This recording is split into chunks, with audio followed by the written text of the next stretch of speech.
Hello and welcome to my YouTube channel. आज मैं वर्ग 8 से संस्कृत का लेसन 3 है, जो कि पेज नंबर 11 में दिया गया है। शीर्षक है आदर्श। उपर्युक्त पाठ दहेज प्रथा के ऊपर आधारित एक नाटक है। इस नाटक में दहेज प्रथा का विरोध दिखता है। तो नाटक में पात्र परिचय के रूप में राम वृक्ष हैं, फिर पन्ना जो कि राम वृक्ष की बहन है, आदर्श जैसा कि शीर्षक का भी नाम है, ये धनेश्वर का बेटा है, धनेश्वर जो है आदर्श का पिता है, और स्मृति जो पन्ना की बेटी है और राम वृक्ष की भगनी है, जिसकी शादी के बारे में उपयुक्त पाठ में दहेज प्रथा पर के बुराई पर प्रकाश डाला गया है।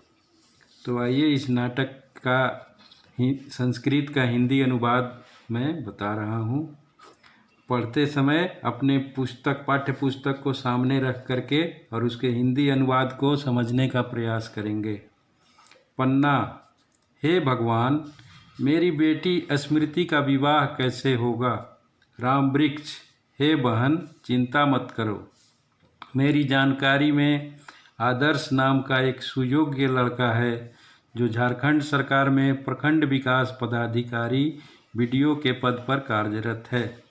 पन्ना: क्या यह मेरी पुत्री स्मृति के साथ विवाह करेगा?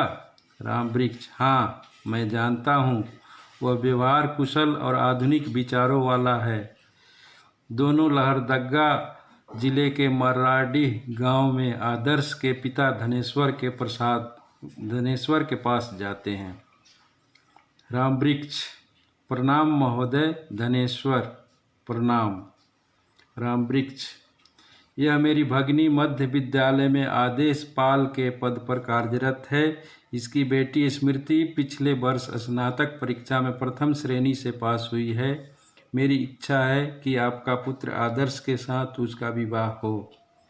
धनेश्वर: क्यों नहीं, मेरा लड़का का विवाह तो करना है, परंतु साथ ही में मैं 1 रुपया भी खर्च नहीं करूँगा। पन्ना: मेरी बेटी अत्यंत ही सुशील, सुंदर, घरेलू कार्य में दक्ष और शिक्षित है। मैं अपनी तरफ से पूरा प्रयास करूँगी। धनेश्वर: ठीक है, मैं कन्या देखकर तय करूँगा। कुछ दिनों के बाद धनेश्वर लड़की के घर जाते हैं। पन्ना और राम वृक्ष उनका उचित आदर करते हैं। धनेश्वर: लड़की तो सुंदर है, मेरे लड़के के अनुरूप भी है। विवाह अगले महीने के 26 तारीख को होगा। मेरे प्रतिष्ठा के हिसाब से तैयारी होना चाहिए। पन्ना: बिल्कुल, मैं भी अपनी सामर्थ्य के हिसाब से प्रयास करूंगी। शादी के दिन सभी लोग आयोजन में लगे हुए हैं। चारों तरफ खुशी का माहौल है। धनेश्वर पन्ना को बुलाकर कहता है।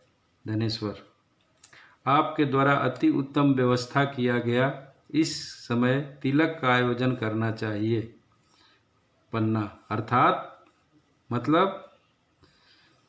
धनेश्वर: शादी से पहले तिलक भी होता है।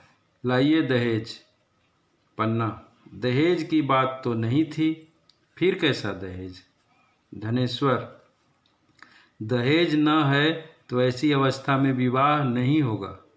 पन्ना: माफ़ करेंगे महोदय, मेरे पास देने के लिए जो कुछ भी था सब इस आयोजन में खर्च हो गए, और भी देने में मैं असमर्थ हूँ। धनेश्वर: आपका क्या विचार था कि दहेज के बिना ही विवाह हो जाएगा? यह विवाह कदापि संभव नहीं है। पन्ना धनेश्वर के पैर पर गिर जाती है। स्मृति भी बीच में आ गई। स्मृति: माँ, रोइए नहीं, मैं विवाह नहीं करूँगी। इनके मन में धन ही सब कुछ है। ये लोग लालची और क्रूर हैं। वह इस संबंध के योग्य नहीं है। चिंता करने की ज़रूरत नहीं है। मैं अपने पैरों पर खड़ा होकर ही अपना विवाह करूंगी। मेरी जैसी अनेक लड़कियां दहेज पीड़ित हैं, इसका विरोध करना चाहिए। पन्ना: बेटी ऐसा नहीं बोलो वरना हम लोगों की बहुत बेइज्जती होगी। स्मृति, माँ, बेइज्जती तो उसकी होगी जो दहेज लोभी हैं। दहेज लेना देना कानूनी अपराध और सामाजिक बुराई है। हम लोगों के द्वारा समाज के इस कुरीति को खत्म करना चाहिए। स्मृति माता को रोकती है तभी आदर्श प्रवेश करता है। आदर्श, माँ, स्मृति को मंडप में लाइए, मैं उसके साथ विवाह करूँगा। धनेश्वर, बेटा क्या बोलते हो? क्या तुम्हारा दिमाग खराब हो गया है? मेरा विरोध करोगे? आदर्श, पिताजी आप मेरे पूजनीय हैं, मैं आपके विरुद्ध कभी नहीं जाऊंगा, परंतु विवाह में मैं सुयोग्य पत्नी की इच्छा करता हूँ, न कि दहेज की। स्मृति ही मेरे मन के योग्य जीवन संगिनी है, इसलिए मैं उसके साथ ही विवाह करूँगा। धनेश्वर लज्जित होकर मौन हो जाता है। स्मृति के साथ आदर्श का विवाह होता है। सभी लोग खुश हो जाते हैं। पन्ना खुश होकर, हे भगवान, ऐसा बेटी दामाद सबको मिले। सभी लोग निकल जाते हैं। बहुत बहुत धन्यवाद। और मेरे चैनल को सब्सक्राइब करें, लाइक करें, फॉलो करें। Thank you.